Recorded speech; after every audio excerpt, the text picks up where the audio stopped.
네, 안녕하세요. 카키마님입니다. 엊그제는 상암동 스마트 모빌리티 엑스포에 다녀왔어요. 근데 깜짝 놀랐어요. 대전 엑스포 그것까지는 아니어도 그래도 어느 정도 전시 환경은 좀 돼야 되잖아요. 근데 이거 뭐 전시라고 할 만한 게 없어. 공간도 되게 조그맣고 바닥은 막 포장도 안 돼 있고 막 흙먼지 날리고 막 아주 우중충했어요. 게다가 저녁 때는 막 비가 와갖고 그때 뭐 유튜버 이런 분들 잔뜩 불렀는데 비가 와서 아주 난리였다고 하더라고요. 아우, 그래도 전시된 차량들 몇면을 보면 아주 놀라운 차들도 많았죠. 어떤 것들인지 살펴보시죠. 일단 주차장에 딱 들어가자마자 보인 게 바로 이 차입니다. 이거는 진짜 보면 그냥 미래 같습니다. 이거 버스라기도 애매하고 택시라기도 좀 애매하고 어쨌든 자율주행 버스로 나온 거예요. 운전자 없이 이게 막 도로를 돌아다녀요. 그 안에서만 도는 게 아니고 일반 도로를 일반 사용자들하고 같이 이렇게 돌아다니더라고요. 저도 좀 태워달라고 막 그랬는데 예약을 해야 된대. 그래서 좀 아쉬웠죠. 네, 이번에 가장 관심을 불러일으킨 건 바로 UAM, 사람을 실어 나르는 드론 같은 물건, 이렇게 얘기할 수 있죠. 헬리콥터하고는 좀 달라요. 헬리콥터는 그 주변에 있으면은 주변 소음이 막 어마어마하고, 헬리콥터가 여기 착륙한다고 생각해봐. 그거 어떻게 살아요? 당장 일을 할 수가 없잖아. 근데 이 UAM은 소음 자체가 65dB 이하, 어지간한 스포츠카보다 조용한 거야. 진짜로 사람을 실어 나른다니까? 진짜로 막 하늘에 막 이런 게 막 되게 많아지는 거예요. 현대차가 이런 거 만든다는데 이게 말이 됩니까? 저는 그냥 이게 현대차에서 우리도 뭐 하나 내놔야 되지 않냐? 하면서 그냥 쇼만 하는 거라고 생각했는데 이거 진지하게 만들고 있더라고요. 어떤 건지 보시죠.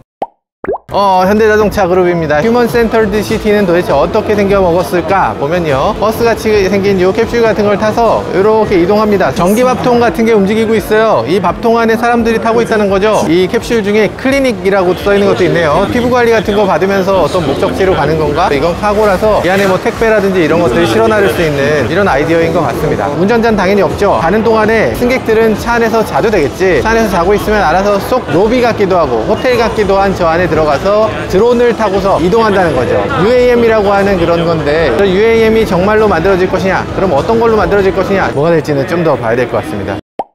현대자동차 책임연구원 이희광이라고 하고요. UAM 기체 개발하는 기체 개발팀에 소속되어 있습니다. 아, 그러세요? 네. 저걸 실제로 만들 생각을 하고 계신 거예요, 설마? 네, 실제 저희가 사업화를 하려고 하고 있고요. 본 기체는 사람이 타는 유인기에 적합한 형태이고요. 물건을 실어 나르는 카고 UAS 쪽에도 이제 저희 사업을 계속 보고 있거든요. 그래서 그 기체 컨셉에 맞게 새로 개발하고 있습니다. 언제 날려요? 시험 비행은 25년, 26년도에 생각하고 있고요. 상용화는 28년도를 보고 있습니다. 네. 얼마 안 남았는데요. 조비도 있고 이항도 있고 뭐 시험 비용 막 하잖아요. 네. 버터플라이도 날지 않았나? 버터플라이도 날랐습니다. 그러면 지금 현대도 날아야 될 때죠? 빨리 날리는 게 중요한 게 아니고 얼마만 안정적으로 최대한 완성도를 높이는가가 중요하기 때문에 올릴 수 있지만 저희는 이제 내부 시뮬레이션과 데이터베이스를 먼저 구축하고 있는 거고요. 근데 많은 분들이 궁금해하는 게 수직으로 날고 멀리 가고 네. 이런 것들을 다 되게 하는 장비가 옛날부터 있지 않았나? 그거 헬리콥터잖아. 이건 뭐가 달라요? 헬리콥터 같은 경우 약 90dB의 큰 소음 때문에 많이 날아갈 경우에 지상에 있는 이용객들이나 시민들이 굉장히 시끄럽게 느낄 수가 있어요. 저희가 새로 개발하고 있는 UAM 같은 경우에는 65dB 이하의 소음을 만족하는 교권으로 저희가 개발을 진행 중이거든요. 많은 기체가 날아다니더라도 사람들이 이제 이질감을 느끼지 않고 불편함을 느끼지 않도록 하는 게 저희의 목적이고, 그런 관점에서 헬리콥터와는 좀 차별화되어 있습니다. 드론이 하늘에 여러 개가 날게 되면 운전자한테 어떤 걸 기대하기 굉장히 힘든 상황이 될 거잖아요. 맞습니다. 자율주행으로 가야 되는 거 아니에요? 에어 트래픽 매니지먼트라고 해서 ATM이라는 거를 지금 연구를 하고 있어요. 얼마만큼의 항로를 결정할 시에 대해서는 그쪽에서 하는 거고, 거기에 파일럿이 들어가는 거는 현재 항공법상 파일럿이 있는 기체만 성형적으로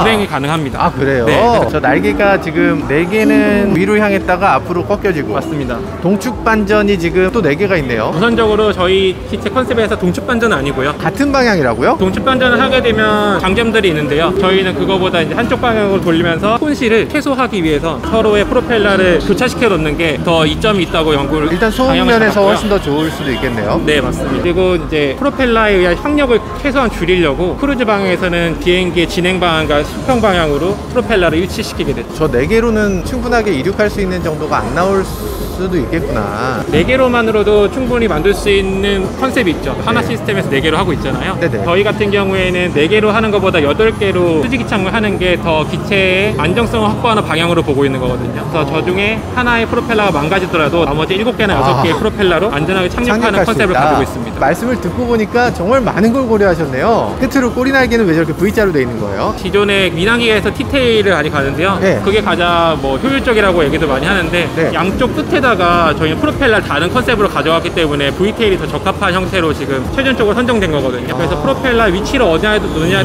따라서 V테일이 될 수도 있고 T테일이 될 수도 있고 다른 타입의 카나드 타입의 뭐 그런 비행기가 될 수도 있고요. 아무튼 오늘 말씀 감사합니다. 네, 네, 고맙습니다.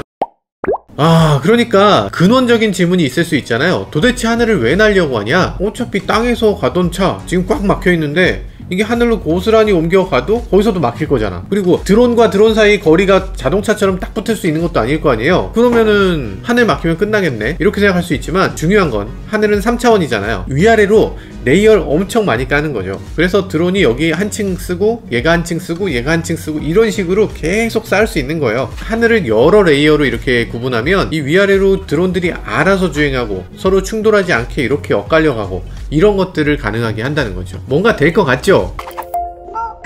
네, 다음에 본 건 한화 시스템이었습니다. 한화는 조금 더 현실적인 드론이었어요. 버터플라이라고 하는 건데요. 나비같이 이렇게 사뿐사뿐 난다 해서 버터플라이인가봐. 이 버터플라이는 현대차하고 다르게 이미 하늘을 실제로 날았어요. 시험 비행을 했습니다. 미국에 있는 오버에어 그리고 한국의 한화 시스템이 공동으로 개발했는데요. 한 번에 30분을 날 수 있다고요. 30분? 아니 너무 짧은 거 아니지? 아니 내가 출근하는데 1시간이 걸리는데 출근한 반쯤 하다 중간에 내려야 되겠네? 싶지만 사실 그건 아니고 서울에서 인천까지를 시속 320km로 20분이면 간대요. 야 대박이지 않습니까? 한번 보시죠.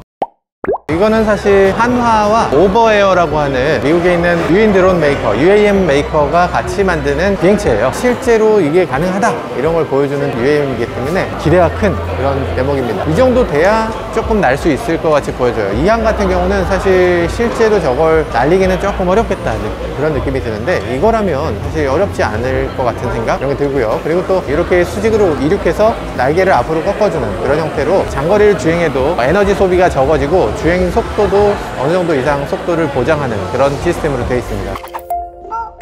네, 다음은 대망의 이항입니다. 와, 이거 말이 되나 싶은데 일단 한번 보세요.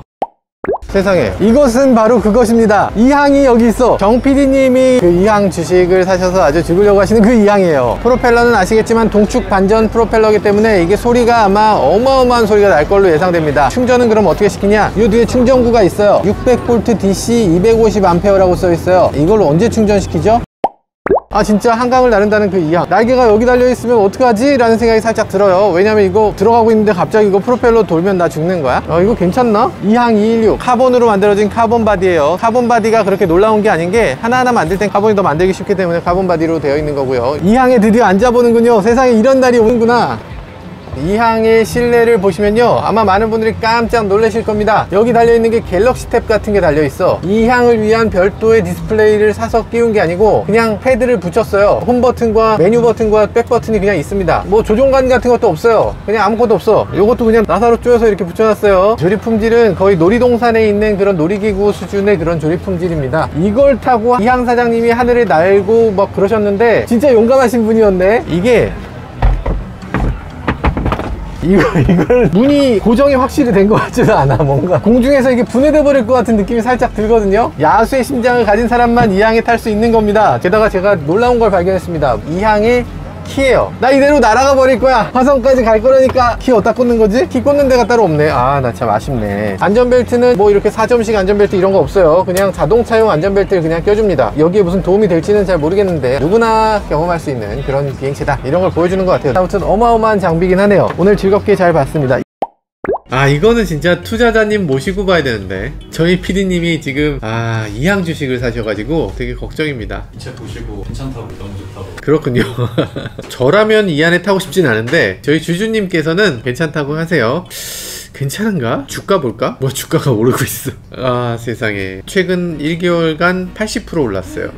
나 진짜 네, 역시 하늘 나는 물건을 만드는 건 멀고도 위험한 것 같아요. 라이트 형제가 비행기 만들기 전까지만 해도 얼마나 많은 사람들이 비웃었겠어요. 근데 분명한 건 하늘을 날아다니는 미래, 불과 5년 후면 펼쳐질 거라는 그런 목표를 갖고 있다는 겁니다. 정말 많은 메이커들이 노력하고 있고요. 이게 성공하면 수백조 원대의 시장이 열리는 거다, 이렇게 되기 때문에 언젠가는 현실화될 수밖에 없을 거라는 생각도 듭니다. 하늘 전체가 UAM으로 가득 차는 이런 미래, 내가 원하는 데까지 아주 빠르게 왔다 갔다 할 수 있는 이런 미래, 뭐 기대가 되기도 합니다. 네, 지금까지 저는 모카 김한용이었습니다. 감사합니다. 하늘을 막 날아다닐 수 있는데 뭐하러 도로를 가겠어. 그럼 하늘을 다 날아다니면 하늘이 복잡해지니까 도로는 다 뚫릴 거 아니에요? 그렇죠. 200km로 달리면 되죠. 그렇지. 아, 그러네.